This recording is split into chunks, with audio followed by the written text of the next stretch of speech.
মালামাল জিনিসপত্রের মূল্য আর একটি প্রাণের মূল্য, এটাকে কি দাঁড়িপাল্লায় মাপা যায়? মাপা যায় না। একটি প্রাণের মূল্য অমূল্য, ঠিক আছে?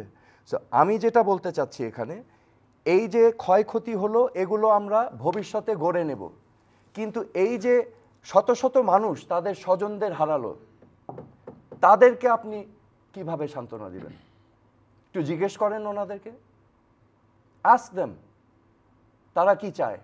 নিরীহ মানুষ, পথচারী, নিরীহ একজন বাবা তার সন্তানের ওষুধ কিনতে গিয়েছে, গুলিবিদ্ধ হয়ে মারা গিয়েছে। এই যে 4 বছর বয়সী আজাদ বারান্দায় খেলছিল, গুলিবিদ্ধ হয়ে মারা গেল।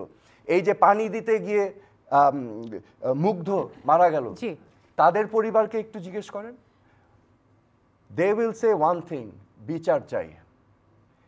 এখন আমরা যদি দেখেন যা হয়ে গিয়েছে হয়ে গিয়েছে, কিন্তু আমরা যদি আমাদের ভবিষ্যতের দিকে তাকাতে হবে।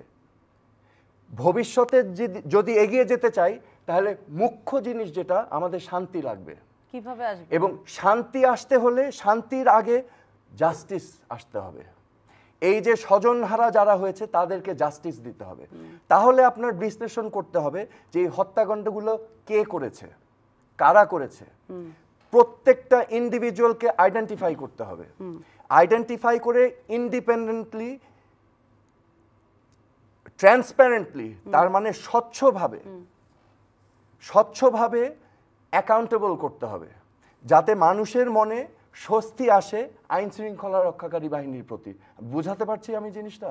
বিকজ মানুষের যদি আস্থা না থাকে সরকারের প্রতিষ্ঠান, রাষ্ট্রের প্রতিষ্ঠানগুলোর উপর, এই দেশে কোনোদিন শান্তি আসবে না। সো টু এনশিওর পিস, যেটা আমরা সবাই চাচ্ছি এখানে, আমরা সবাই চাই আমাদের সন্তানরা স্কুলে যাক, কলেজে যাক। যদি জনগণের আস্থা না থাকে, এই আস্থাটা ফিরিয়ে আনতে হবে, সেটাই আমার পয়েন্ট। এবং আস্থাটা ফিরিয়ে আনতে হলে কয়েকটা পদক্ষেপ নেওয়া জরুরি। Number 1, justice. নাম্বার 2,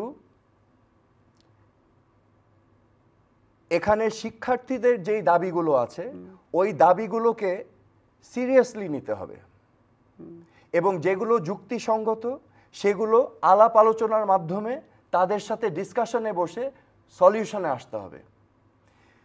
গ্রেফতারকৃত ছাত্রছাত্রী যারা নির্দোষ, তাদেরকে মুক্তি দিতে হবে। আপনি তো দায়িত্বে আছেন, আপনার পদক্ষেপ নিতে হবে। You are responsible, you have to take the steps. আমি তো স্টেপ নিতে পারবো না। যে ইস্যুকে কেন্দ্র করে সোহেলতা, যে সহিংসতার ঘটনা আমরা দেখলাম, নিহত হলো, বারবারই আমরা সকলে বলছি যারা চলে গেছে একটা প্রাণও আর ফেরত আসবে না। কিন্তু প্রশ্ন হচ্ছে ওই ঘটনাটা ঘটতে দেওয়া হলো কেন, ঘটলো কি করে এত বড়? কিন্তু প্রশ্নটি হচ্ছে তাহলে সলিউশনের, এখন আপনি যদি জাস্টিসে আসেন, তার মানে ন্যায় বিচার বা এটার সুবিচার, তাহলে কিন্তু এই প্রসঙ্গগুলো অটোমেটিক চলে আসে।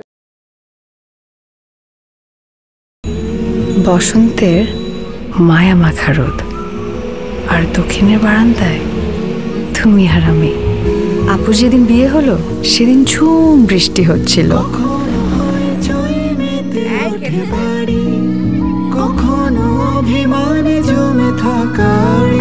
এইদিকে ভাইয়া ভাবির অভিমান তো শেষই হতো না। আংটিটা পছন্দ হয়েছে?